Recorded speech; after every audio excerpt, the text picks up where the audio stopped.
Welcome to Conversations with Deborah, a bi-coastal dialogue with myself, Malcolm Berman, and Deborah Manning, heard on exclusively on malcolmpresents.com. Good morning, Deborah, or good Good afternoon. morning and good afternoon for us. Well, good My name morning, is, good that's afternoon right. to all the people. My name is Deborah Manning, and I'm a native Californian and moved to, of all places, Greenville, South Carolina, 5.5 years ago with my husband and a couple of cats. And since then, it's been an interesting adventure. As I said to you, I will always be a Californian, but I enjoy being here in South Carolina. I truly do. We just weathered the passage of Tropical Storm Elsa, and I know a number of your people who do podcasts with you are up in the New York area, and they really got a slosh of Elsa with that tropical storm coming on up. We were far enough away. Yesterday, we were told that we should expect anywhere from 1 to 3 inches and about 20 to 40-mile-an-hour winds. Fortunately, we didn't get that. Half an inch, little bit of wind, and that was about it. But we were prepared, which I must say, coming from earthquake country, I'm kind of happy to be able to have 2 or 3 days to be able to prepare, which we do. We've got a generator and et cetera, et cetera. But I understand that there was a pretty good size earthquake up in Lake Tahoe. Is that right? What, 5.7, something like that? Well, I didn't hear it on the news, but I read it in the morning paper. They said a 6.0 in My goodness. Northern California. So it was in an area that didn't have people. There you I go. don't think it was Tahoe itself. They probably felt it in Tahoe and Reno. Interesting. Interesting. I think from what I'm reading and everything, I think the world is in its decline. Well, not the world is a decline. I think we were talking on the show the other day, or who was I talking to? Sid and Malcolm, and we're talking about the Earth and what's happening. And a couple of my favorite people, Sid and Malcolm. I don't agree with them, but I do like listening to them. They're great. Yeah, I do. And my guest was talking Jay Greenbaum. Okay. Who I was impressed because he's done triathlons. Ooh, wow. The full triathlon, the Ironman. He's done. Wow. The Ironman, in case you don't know, is like you swim. I think it's 2.5 miles or 2 point something miles. Yeah. You do a bicycle race of 110 miles. Then you get rid of that and you go into a full marathon of 26.2 miles. Talking about it tires me. That's amazing. I've done 3 marathons and I'm still tired from it. And the last one I did was 30 years ago. I'm still, I wake up in the morning and I feel the pain. I love it. But anyway, what was we were talking about? Oh, we were talking about your program with Sid. Oh yeah, because we're talking about everything that's going wrong with the world. I do it with that. I do it with Maxine, and Jay quoted something that I think it was he credited George Carlin with, and he said, "Why is everybody worried about the Earth? The Earth existed billions of years before man was here, and it will exist billions of years if man is not here. Yep. We're the only humanity might die out, but the Earth will be here." That's right. You know something? Right. He's right. It would take a different form, different shape. That's right. You know, we'll have the different animals. I know the roaches will be here, the cockroaches. Absolutely. I don't know why people say cockroach. There's no ER, it's cockroach. No, there's no ER, it's cockroach. I don't know. We have them here in the South, I'll tell you. I'm pretty bold about things. I'm a 6 foot tall blonde, and I have to tell you, I have met my match with the cockroaches. Well, do you know cockroaches are very clean animals? What they do is they lick their paws. Well, I'll tell you. Because I remember when I lived in New York, we were inundated with them. I lived in an old brownstone on 90th Street, and you couldn't get rid of them because if you sprayed one apartment, they just pack up their bags and move to the next apartment temporarily. That's right. We had an association. It was a B&B. I'll tell you. Yeah, they called up and saying, "Okay, we're being sprayed. Where could we move?" And they moved and took the whole family. And then they reproduce so fast. Yeah, they do. That if there's a bug spray that kills them in 10 generations, they're immune to it. but That's their right. 10 generations take about 2.5 hours.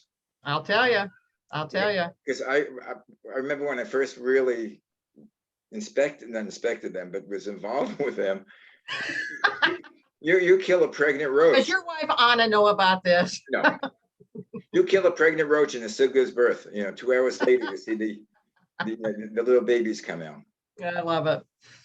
And I think I But at mentioned any rate, this week, let's talk about some great things about this week. Okay. So I understand that the Delta variant, we talked a little bit about the Delta variant, all right? But I understand from President Biden, and once again, I want to be very clear. I'm as a former news reporter, and I did work with National Public Radio, with public broadcasting station. I worked as a major news reporter in Los Angeles.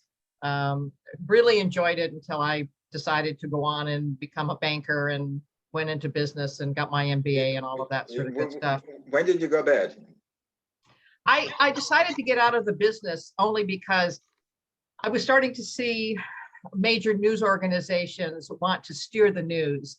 And I think it's my responsibility as a journalist not to steer the news. My responsibility was to give both sides, whether I agreed with one side or I agreed with the other side. And I guess I learned that when I was in college about debate. They had us debate, of all things, gun control, and I had to debate both sides. And I learned that there were good arguments on both sides. You just had to choose the values that were most important to you. Bottom line is, as a journalist, you have to produce both sides, because otherwise it's an opinion piece. And that's all we're getting right now is opinion. Even now that President Trump is out of office, we still have opinion pieces going on. So that, for example, I was watching Health Secretary Becerra now talk about the Delta variant, and they're now saying that the government has a right to know whether or not you're vaccinated. And they plan, and President Biden has talked about the fact that what people need to do is to go door to door and knock on people's doors and find out whether or not they have been vaccinated or not. Now, I think the news media stretched the truth on that. I just cannot imagine that you would have people going door to door on that. But I think the specter of government interference in that way is nuts, to be very honest. I got my vaccine as fast as I could get my vaccination, and so did my husband. And I didn't have any qualms about it. If they want us to do a booster, I don't have a qualm about it. It's not a political statement. This is a virus situation. But to force people to get the vaccination, once again, it's kind of like the seatbelt argument. Either you wear your seatbelt, and if you're in a crash, you generally will live, or you don't wear a seatbelt, and if you get into a crash, you probably will die. So it's your choice whether you want to or not.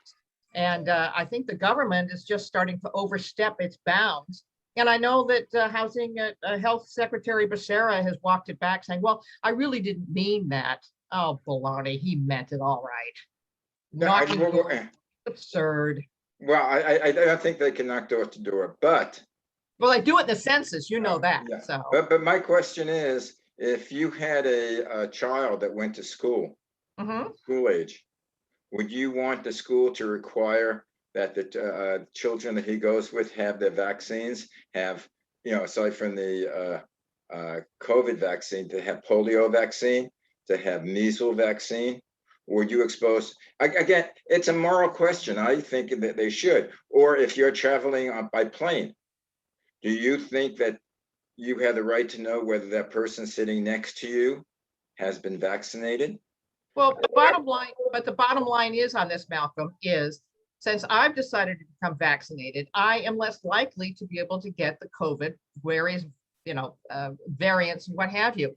The whole situation with, for example, if I had school-age children, and should I be forced to get measles vaccines and chickenpox vaccines and polio vaccines and all of that, if I had children, I would be having my children vaccinated. Mm-hmm. But to insist that other people get it vaccinated, that goes beyond my purview. And once again, if my child is vaccinated, my child is going to be protected.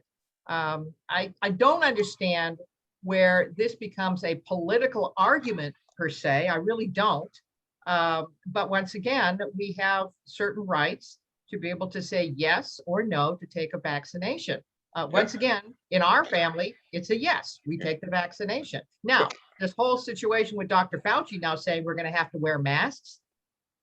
What the hell is that all about? Well, what I worry about, knowing as little as I do about vaccines or not vaccines, or about viruses, viruses mutate. Yeah. And now the Delta one has been mutated. Now, but has it increased hospitalizations? Answer, no. Yes, it has increased. Yes, it has. No. For example, you look at the statistics, and in terms of increasing hospitalizations, it's minor number of hospitalizations, generally people with comorbidities. And then secondarily, in terms of the death rate, it's even less than the death rate. Not from what I understand, overall, but in the states that are not vaccinated, like the Texas and the Missouri, and I think Mississippi and a lot of the southern states, they have a higher rate of hospiitalization. Do they have a higher rate of death? Yeah, I think they do. I haven't looked at statistics, but the question is also, this is a weird virus because there are also after effects. People have had the virus have effects 6 months later, and it also weakens certain organs that we don't even know about yet. But the thing again that I worry about with the variants is that the viruses are struggling to live. I mean, they keep on mutating. Now, if enough people have the virus, will it mutate into something beyond Delta that that the people who are vaccinated aren't vaccinated against? I don't know that. No one's really talking about that. We don't know that. And all we can possibly do is to, like I say, my husband and I got our vaccinations the very first day that we could get vaccinations. And we're very happy. But I do think that there's a lot of fear mongering going on. And I'm very continued to be concerned about the fact that many of the states, for example, in California, are you guys being forced back to masks? I understand in Los Angeles, they're forcing you folks back into doing masks, and they're starting to shut things down again. This is absurd. Well, Malcolm, it's a virus, for crying out loud. It's not like the Black Plague. Well, what was the Black Plague? Was that a virus? It was bacterial. Yes, it was bacterial. Now, as far as you're talking about, I don't know. I live in Los Angeles, and I haven't come across that. The only thing that we wear a mask, or I go, is which is optional, is when we go shopping. You go to a Ralph's or a Vons or one of the major markets. Some of them say, please wear your mask. But I think it's optional. But the restaurants are open. Bars are open. Stadiums are open. As a matter of fact, now that they've in Japan, where they have the Olympics, I think in a week and a half, they just barred fans from coming in. Have you read that? That's what I heard. Yeah, that's what I heard. That is it's rampant. crazy. Well, like I say, the Biden just signed an executive order about 25 minutes ago, talking about boosting competition. And once again, you and I have a disagreement in terms of regulation. I would like to have regulation minimalized as much as possible. I would like to have it so that it prevents damage to people rather than trying to offload it and putting those regulations on the front end of things. I think it's crazy. I don't understand where he was talking about. He said, quote unquote, let me get my glasses on. He said that there have been large corporate mergers that have helped consumers and in fact have thrown workers out of jobs. Well, I'm a little bit stunned once again as an independent voter.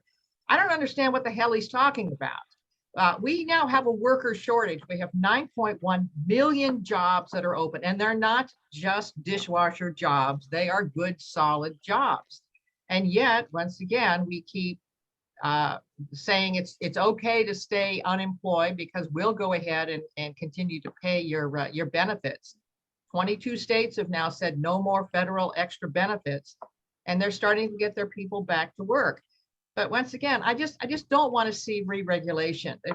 We did the former administration, whether you liked the guy or not, We saw the lowest unemployment rate for minorities, for Blacks, for Hispanics. The women businesses were flourishing. We had outstanding business that was going on until we had to shut the doggone thing down. And I just, let the thing run. He has every way of making this economy come back No, and flourish. But but for heaven's sake, stop overthinking this thing. but when big business takes over, they abuse. When there's no regulations to rein them Well, you know in. what the regulation is? You know what the regulation is at this point right now? Finding good, solid workers. And I know when I had my own company, Great Western, and my company, I looked for good, solid workers. And I had to pay basically double what the going rate was. I was paying $20 an hour to make sure I had the best quality people. And did I get the best quality people? No kidding, I did. And as a result, my business flourished. It was in great, great shape. But once again, we have the workers, good, qualified people really have an advantage right now. You can call the shots. And that's the great thing about the fair market, about capitalism. You can call those shots because you have something that these corporations need: brain power. Yeah, common but that's one of the customer things. service. But that's one of the things that again, I haven't heard, what Biden said today. I was busy taking care of myself, being selfish. I was exercising. I was in the morning before it becomes really too hot. I did my running, walking. When I got back, I did my stretching and weightlifting, and I barely got back in time to do the show with you. Well, that's the reason you have me, a news reporter, because I will report both sides. I will truly Right. report both sides. But The one thing I did hear that sounded very good, and I hope that it actually happens, is that there's going to be a forced reduction of prescription costs, and we need to do that. It's been interesting because the rise in insulin costs have just been astronomical. And interestingly enough, Walmart has now decided to go ahead and do an off-brand of insulin that apparently is about half the cost of regular insulin. And I'm hoping, because insulin, my goodness, my late husband needed to have insulin. That was a life and death situation. Why you are able to raise the prices on something that's life and death as insulin, it's just, it's disgusting. It's disgusting. There's one word that the regulation stopped, and the regulation stopped it, I think, in the 1930s. It's called monopoly. When big businesses buy other smaller businesses, then they become the honcho. Then they become the only source. Then there is no free market. And then at that point, that's where we rely on government to come in and say, okay, everybody out of the pool. Right. That's government regulations, and that's what. Well, the other thing, but if you look at Walmart turned around and said, "Fangul to this. We're going to offer, and we want to capture the insulin, the low cost insulin market," which is exactly what they're going to do. And they have advertised to all of their people, all of the Walmart customers, that we all know the fact that there is low cost insulin in Walmart. Is that going to undercut? You bet it is. And that's fair market. That's capitalism. That's something different. Now, if they were the only ones that had the insulin, then they could raise the prices, or there was only one company. But now I think there was something, I heard part of the speech is something that we can import drugs from Canada. Thank God for that. Which we couldn't before. But well, it would be nice if we could also import some of the oil from Canada. Of course, that was the Keystone Pipeline. Once again, I still don't understand why our dear president has decided to allow Russian Putin to go ahead and complete his pipeline, but stops our pipeline. I don't get it. I'm not sure whether the pipeline gave us oil, or it just was going through us. Whether we were part of the transitory from the transportation of the oil. I don't know how much it gave us. It literally transported, and that's a point well taken. It transported Canadian oil down to the refiners. That's what it's designed to do. It will still go down to the refiners, only this time it goes down by truck. And you and I know that there is a tremendous problem trying to find qualified truckers to be able to bring the oil down to the refiners. It's just, it's unintended consequences here. so that we make ourselves, I mean, I don't know about you, but we use gasoline, not a lot, but we use gasoline at this point right now. I cannot afford an electric car at $80,000.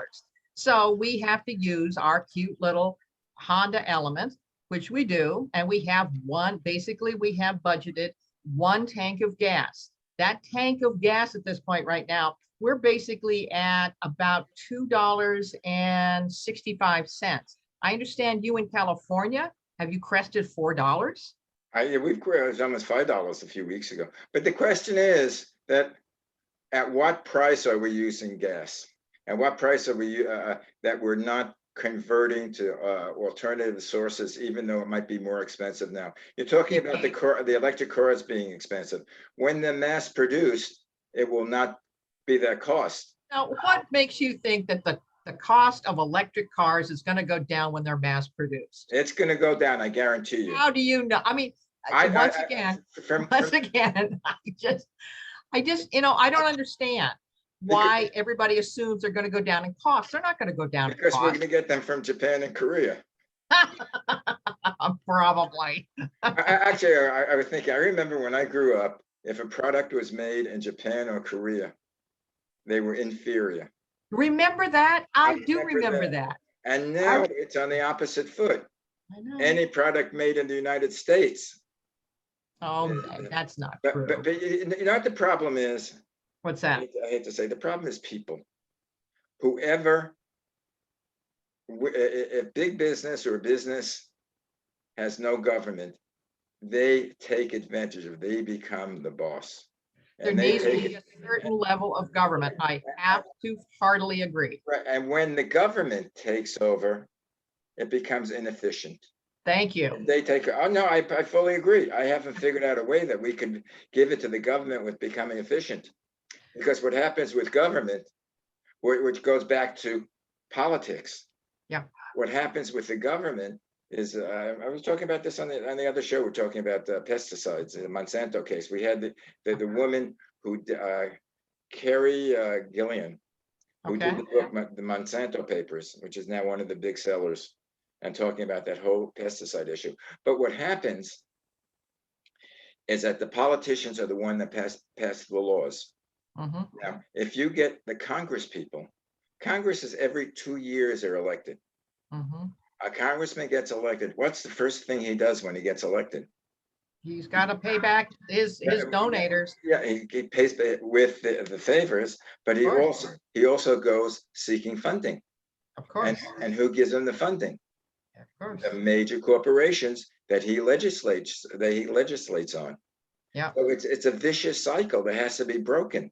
There has to be I agree. I agree. And I'm very, very concerned about the dark money, and I'm very concerned about these PACs and all of that. We need, it's ridiculous. We cannot have these kinds of strings. Now, I understand because, for example, I'm contacting my lawmaker, I want him to do certain things. I want to make sure here in Greenville, and sorry for the poem because it's all right, my office. But I want to make sure that Greenville, that has a tremendous amount of green space and a tremendous number of trees, does not end up clear cutting all of the trees in favor of new condominiums. And in fact, unfortunately, what's happened to some of the development in downtown Greenville, which is about 3 miles south of us, you have condominiums that are now priced $1 million plus. Now you tell me, normal people being able to buy $1 million plus condominium, that's nuts. It's like trying to be able to afford gasoline at $4.50 a gallon. Normal middle class people, average people can't handle that kind of price. That's one of the reasons that my husband and we were forced to move out of California because, for example, we lived in Santa Barbara, and that's where we ended up. He had a great business, a handyman business, and he worked in the Montecito area, had lots of clients and what have you, and he charged them up through the nose, which was great. The only problem is that we lived in 700 square feet, and our rent was about $2,300 a month. We always made our rent, but it was very, very, very tough. And of course, for us to be able to move out of Santa Barbara meant we'd have to give up the handyman business. My husband of 33 years had just passed away when I was fortunate enough to find my current husband, Fish. And I have to tell you, we were between a rock and a hard spot. In fact, we were told by our landlord, well, you're so lucky to be here at this rate. We're going to be increasing your rent up to $2,800. Now, normal people trying to afford $2,800. I mean, we did it, but it was very, very tough. And Well, talking about that, I'm sort of in sympathy with my landlord. how's that? For the last 2 years, he hasn't been able to, we only get raised like 3% a year. We're rent control. You have rent control, don't you? So 3% a year. But for the last 2 years, when I signed my new lease, he can't increase the rent, so it's the same amount. But yet, all of his expenses are growing. He takes very good care of our property. It's 10 acres, and it has 4 pools. A tennis court, and we have a constant crew coming around cleaning up, and special people that do the gardening, special people who clean the pool, special people who come in for plumbing. But he hasn't been able to raise the rent, but probably all of his expenses has been quadrupled. They have. And so how do you offset that? How do you make that so that you encourage that landlord not to sell to a big business, maybe a big corporation? How do you encourage that? Because he's got to make a fair profit, has he not? Right. Well, as far as my landlord is Horsehite Jr. He loves this property. This property was started by his dad. But you know what I'm saying. Yeah, no, I know it's between a rock and a hard spot, and I understand the situation. I think, and it was funny because I think I was part of the problem as well. When I left the news business, I went into the lending business, which was fascinating. And I watched how the increase, and I guess it was probably because of the whole fixer-upper trend that you saw on TV. It was astounding how the property prices, the home prices went up. I mean, you're looking now, I mean, when I was in lending, you had a basic house, and I was in the Lakewood area and what have you. Basic house was sitting at about 89 to maybe 90,000. That same house is sitting at probably close to 700,000. In fact, the house that I grew up in down in Dana Point, I mean, we purchased it back in the early 60s for $31,000, which was, I mean, it's astronomical.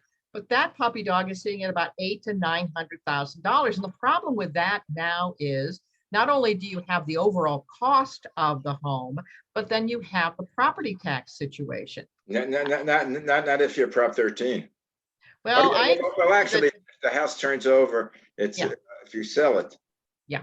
Then the new people have to pay the taxes. The old people don't have to, which is saving a lot of properties.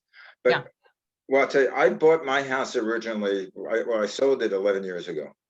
Okay. But I bought it in, I think, 1986. Okay, right. Those were high interest rates. Yeah, well, it's about 12% I paid. No, I was going to say 12 to 15% interest. And I paid $250,000. No, and good price. And that was San Fernando Valley in Sherman Oaks, which was a good area. I had a view. I walked into the house, and there was sliding glass doors to my terrace that overlooked the valley. It wasn't high up, but I also was the apex of the hill. So I was pretty much, they said that's the best thing for earthquakes, because we did have an earthquake in '94, which it wasn't that much damage. Yeah. But when I sold the house, it went to a speculator. Okay. We probably put at $200 to $400,000 in rebuilding it. Okay. And you say that the value of the house is location. It sold last year for $1.8 million. It was funny. I was about ready to say 1.7 because I was a real estate broker myself. 1.7. I was. Because we're in a very desirable area, and I had the cheapest house on the block. Yeah. But anyway, what was the? No. We're talking about keeping things affordable for the middle class, because basically the middle class, people like you and me and everybody who probably is listening. Can't imagine that Jeff Bezos is listening to our little conversation. Maybe he is. He's ready to take off. But average people, we power the economy. And the economy is going to recover only because of the fact that we're starting to spend again. We're getting out to the shopping malls. We're getting out to the restaurants. We're starting to spend again. And you need that bedrock of middle class. The problem that I have, once again, is I just don't want to see increase in taxes. I don't want to be able to see an increase in re-regulation, because we went through, regardless of how much everybody hated Trump, we went through some very, very good times over that economic good times with the past administration. And this administration has every opportunity to continue that. But I get very concerned when I'm hearing such things as AOC talking about, well, ICE needs to be disbanded. I heard from BLM founders that the American flag is a symbol of hatred. Yeah, but listening to having AOC as a spokesman for a government is like having, what's her name, Madeline Green, Congresswoman, as a spokesman for the Republican Party. Yeah, a little sad. It's fringe. Yeah. But right now, I think the problem which I found out with Trump is the benefits basically went to the ultra wealthy. Let's go, because Trump is gone. Are you happy with what's going on with the Biden administration? Are you happy with the results of what? I mean, he's been in office, and I got to give him some credit. He's been in office for less than a year, for heaven's sakes. He's been in the office for 6 months, crying out loud. Right. It's a half a year. I'm happy with what's happening with the only thing that I'm happy with is what's happening with the COVID, the vaccine. I think he's doing a great job with the distribution and the things.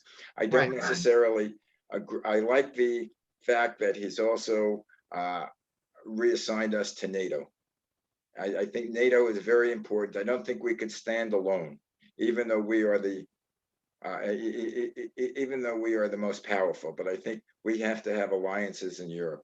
Well, the bottom line is, if you literally look at some of the history, it was unbelievable how long we waited to support our allies in World War II. It was astonishing. Yeah. But at any rate, go ahead. I agree with you. I like the fact that he went back to the Paris Accord. I think one of our major things that are happening is we have to get back to saving the environment.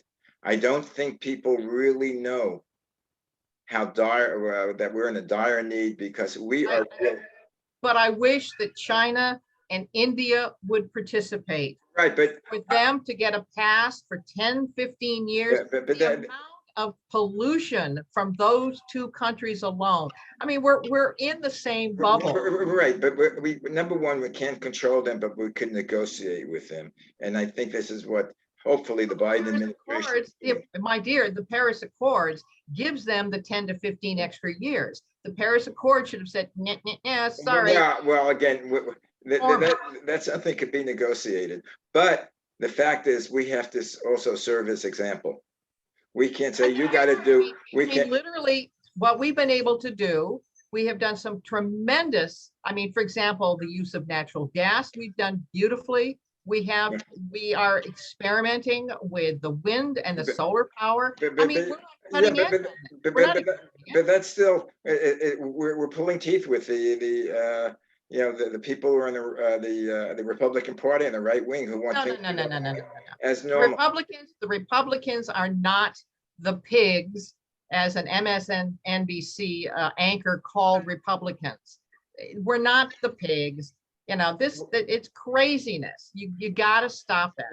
Okay. Bottom line is, you cannot all of a sudden just shove this car into reverse. This is the car of the United States, and go into solar energy, to go into wind energy. We've already seen it not work in Texas when they had when they had that horrific last winter freeze.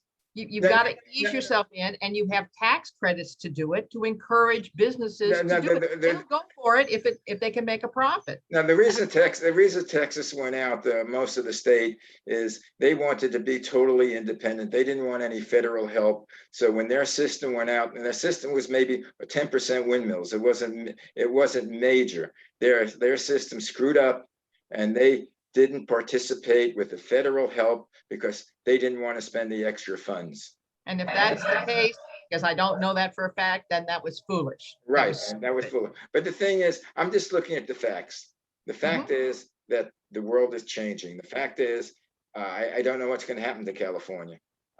Right now, you read every day about the water shortage. I think Newsom is now said we got to cut back at least 15%. All the lakes, I was reading the story about the Great Salt Lake in Utah. It's the lowest it's been in 170 years. Yep. All the reservoirs throughout the western states are drying up. And part of it is also that water is being released to be able to sustain fishes and salamanders and what have you. No. Well, that's a very minor portion of it. No.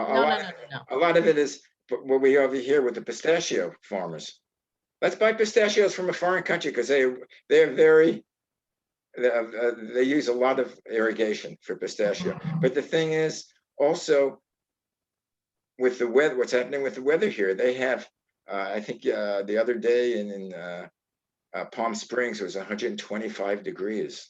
Oh my God. And in all those, it's over here, it's in the 90s. It's never heard before. And then back east, I've been speaking to back east with Hurricane Elsa. I mean, you've been lucky. They not so much of the wind, it's the rain. Yeah. I just did a show in Chappaqua. I mean, the roads are closed. I was talking to a friend of mine in Long Island. They closed the roads. Yeah. Because it's being flooded out. Yeah. So whatever, and of course over here the forest fires. Yeah. So what has to be done is not something gradual. I'm sorry to say, because we've been neglecting it for too long. It has to be something that's major. And it can't be major, Malcolm, because otherwise we are going to, I mean, at this point right now, I was astounded that President Biden came back and talked to OPEC and said, you guys need to increase production. Do we not remember our history from the 1970s when OPEC decided to go ahead and get rid of their oil production? And what happened? We had nothing but gas lines. We need to maintain our energy independence. That is our card to be able to get and to keep our superiority on things, because we're surrounded not by friendly folks. Russia, China, not friendly. Okay, but the thing is, we have to lead by example. And we have to drag the other people along and do sanctions if they don't do it. Now the question is, do we? I mean, good. I mean, we're dependent on the Corps. Maybe we should be less dependent on the Corps. Maybe we should do pick up the the mass transportation, the buses and the trains, or like what we've learned now since the pandemic. Maybe people don't have to go to the office every day. Maybe because my son, I know, when he talks to people, he said, well, maybe we could go 2 days a week because I can work on the computer. I'm not dealing with people, you know. And a lot of businesses are like that. It's not. I think it's great. I think there's a silver lining to this whole situation with the pandemics. It has had us rethink. For example, I mean, we're using, we're shopping online. We're doing a lot with Amazon. And hold on for a second. Yes, what's up? Oh, very good. Thank you, Fish. I thought he left you. I thought he left you to be alone. He did, and he came back. He now has a glass of water, so I hope that's water. That's vodka. I hope that is water, isn't it? Take a taste. Anyway, I hate, well, not that I hate to tell you this. Do you realize? I'm introducing my husband here. Get on camera. There we go. After 8 years clean and sober, that's what I'm going to have a great big glass of vodka. Thank you. Share it with you. Thank you, dearie. I want to get you to do a show with us. I will. What will the show be about? Married life. I don't know what it's about. This is a dialogue. Because I know Fish is to the right of you. Yes, actually he is. Very much to the right. Yes. That means you're far more conservative than I am. But you know, I'm a product of California, Berkeley, 68 to 70. Yeah, where did you go? Where did you go wrong? With Hillary Clinton and the second term of Obama. Yeah, well, you could have gotten closer to the mic, but in actuality, I'm almost like a fiscal conservative and a social radical. There we go. It's not one thing. I would have to. Fish, we have to get you closer and mic'd up because. But what we'll do is we'll audio see thing. about getting Fish on this next week. How about that? Right. Would that be fun? And incidentally, the other one that's right here is our Maxie boy. It's Yeah, our well- littlest baby. Well, Maxie is not shy. No, he is not. In fact, when the Orkin man comes to do our spray for the cockroaches, he is there watching him every Actually- single second. Anyway, do you realize we're on about 40 minutes? About 30 minutes? And this cat was abandoned at the Speedway gas station, and he grew up on Doritos and Cheetos. So sometimes he's a little wild. Well, you see, he's anti-gas. He wants to become a different form of energy. I love it. Malcolm, I have to say you need to stand a little closer to your razor. What? You need to stand a closer little to your closer razor. Now, this is me. I've been doing this before it became popular. Oh, You're good. doing the Miami Vice look, which I really do adore. It's about 40 years old. I like it. As a matter of fact, now my hair is probably longer than it's been in 20, 30 years. There we Yeah, go. mine was too, but now it's cut. There we go. Uh, So I think maybe next week we will go ahead and maybe have my husband on along with myself. Would you like to do that? Well, since you now have, you got your haircut, so that's fine. Oh, wow. Yeah. We'll introduce him to the world. Anyway, we have to leave. Time is We up. do. Listen, it's been great talking as always, and Same it's here. so nice to have average, normal, everyday people, which I guess we are, talking about Now, solid issues. I have to admit something. What's that? I want to escape the middle class and become part of the elite, the upper class. Well, you know what, sweetheart? You are part of the elite, and it has nothing to do with money. It has to do with your attitude. It has to do with your acceptance. It has to do with the fact that you're taking the time and the effort to present as Malcolm presents. Yeah. So you are rather rich, my dear, as you. Well, I thank you. understand. I You think are. it has to do with your diet. Stop it. Well, the only benefit of having him right now is I can't hear him. Yeah, that's true. Unfortunately, I can't. So at any rate. I'll see you next week. All right. Thanks so much, dear heart. Keep safe. Bye-bye. Bye.